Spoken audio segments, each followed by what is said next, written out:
Ah, je vois que j'ai un souci avec voilà, mon téléphone. Je vais changer, on va voir ce qui se passe.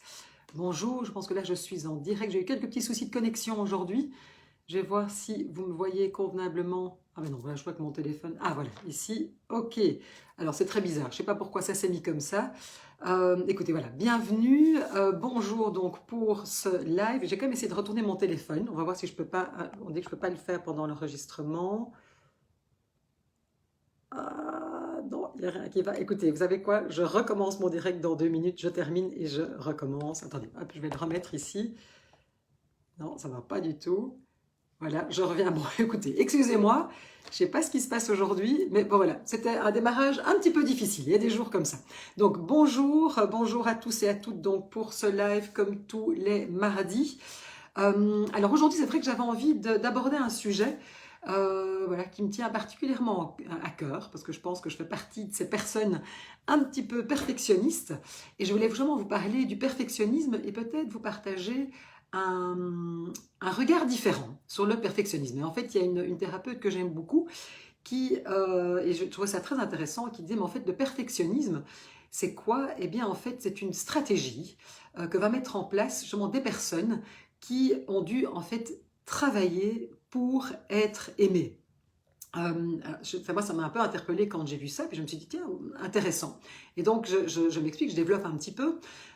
Et donc, en fait, c'est vrai que malheureusement, hein, on a beau dire que quand voilà, les parents ont un amour inconditionnel pour leurs enfants, mais en fait, finalement, ben, pour la plupart d'entre nous, malheureusement, ben, l'amour est conditionnel, était conditionnel quand on était enfant. Et donc voilà, c'est la réalité de beaucoup d'entre nous. C'est-à-dire qu'on se rendait compte qu'on était aimé, apprécié, valorisé, reconnu, en fait, quand on faisait quelque chose que les adultes, dont les adultes autour de nous étaient fiers. C'est-à-dire, ah, ça c'est bien ma fille, bien, bravo mon garçon, tu as bien réussi à l'école, ou tu te comportes de telle manière, ou tu as des beaux résultats, ou tu fais bien quelque chose, etc.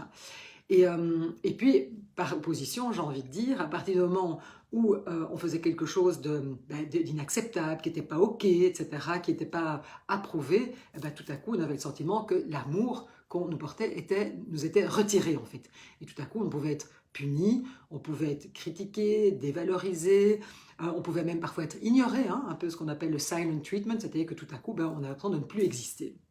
Et donc, beaucoup de personnes, pendant leur enfance, en fait, ont quelque part engrammé, ont appris, ont enregistré que pour être aimé, eh bien, il faut que je dois faire quelque chose. Et en plus, je dois le faire bien.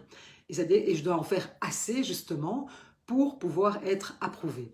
Et donc, c'est vraiment avec cette croyance, en fait, quelque part, voilà, c'est incrusté, en fait, quelque part dans notre façon, dans notre mode de fonctionnement.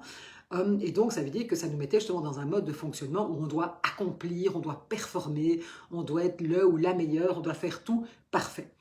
Et donc, vous voyez que du coup, ben, le perfectionnisme, c'est quoi? Le perfectionnisme, en fait, c'est un mode d'adaptation, c'est une adaptation qui est en fait assez géniale à ce sentiment, en fait, qu'on ne peut être aimé que si on fait quelque chose et pas simplement parce qu'on est. Donc, à partir du moment où l'amour qu'on va recevoir est conditionné, en fait, à ce que l'on fait et pas à qui on est, ben, vous pensez bien qu'en fait, on doit être parfait. C'est-à-dire qu'on n'a jamais droit à l'erreur. Et évidemment, on n'a jamais droit à l'erreur. Il faut que tout ce qu'on fasse soit parfait. Et puis, surtout, il ne faut pas demander d'aide, évidemment, hein, parce que ça, surtout, demander de l'aide, en fait, quelque part, serait faire preuve de vulnérabilité, de faiblesse. Et donc, il faut en plus toujours donner l'impression qu'on a tout compris, que tout est OK. Et on ne va certainement pas dire qu'à un moment, tiens, ça, j'ai pas compris, ou justement demander de l'aide. Et évidemment, vous pensez bien que ce type de comportement, ben, ça amène à quoi? Ça amène à beaucoup d'anxiété, évidemment.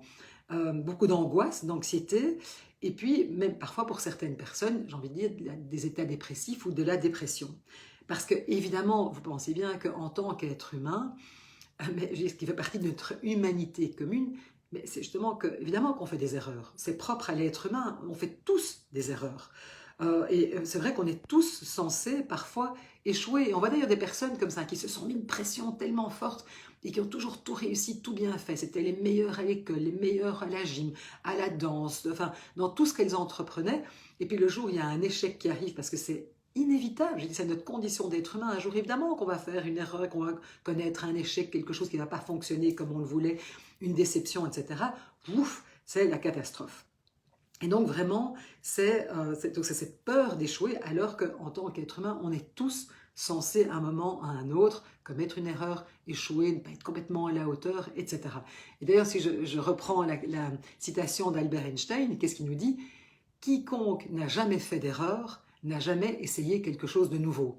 Et on voit bien qu'évidemment, ça peut aussi soit nous amener dans des comportements où on va tout le temps, on va se mettre sous une pression incroyable pour toujours être le ou la meilleure, ou bien alors on va se trouver dans une situation où en fait on reste dans sa zone de confort, on n'essaie rien de nouveau, de peur de se confronter à évidemment un échec, quelque chose qui pourrait échouer, qui, comme je le disais, évidemment est propre à tout être humain et qu'on va tous connaître à certains moments, plus ou moins, voilà, à différents moments de notre vie.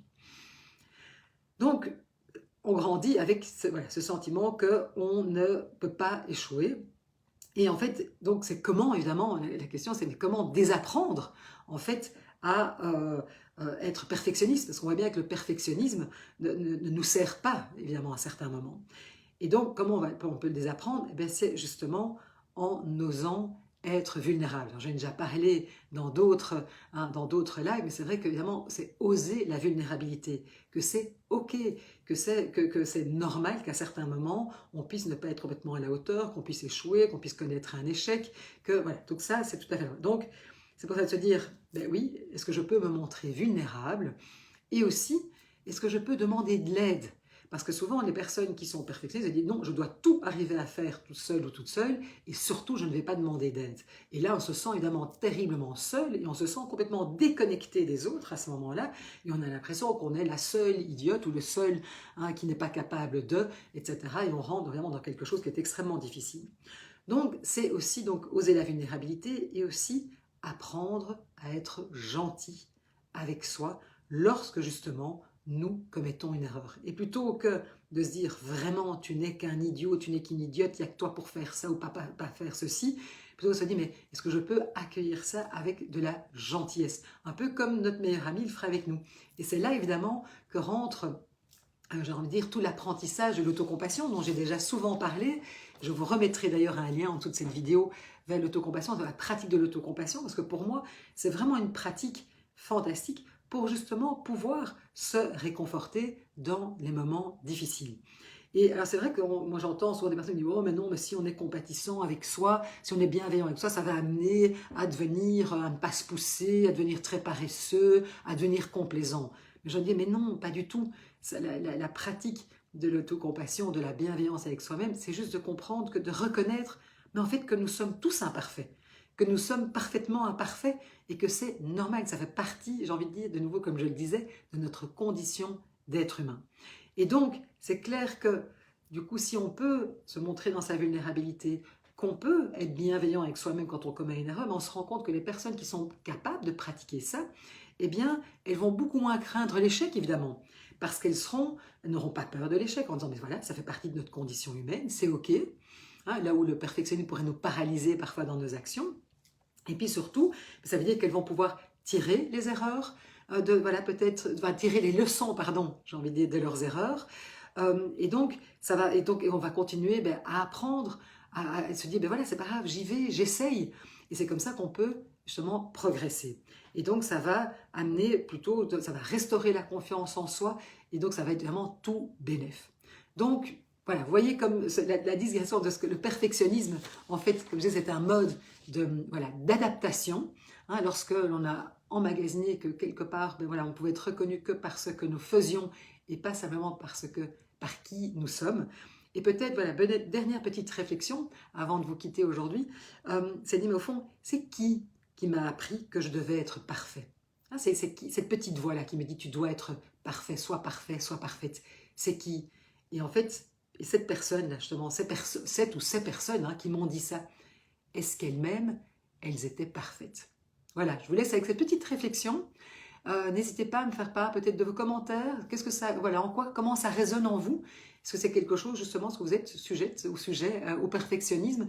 Est-ce que cet éclairage, voilà, vous a donné peut-être des petites pistes pour voir mais comment je peux faire autrement? Et puis moi je vous dis à la semaine prochaine, même heure pour un nouveau live. Et puis si vous m'écoutez en replay, merci de mettre un petit hashtag replay. Voilà, je vous souhaite une très belle après-midi et soyons, j'ai envie de dire, parfaitement imparfaits. À très bientôt.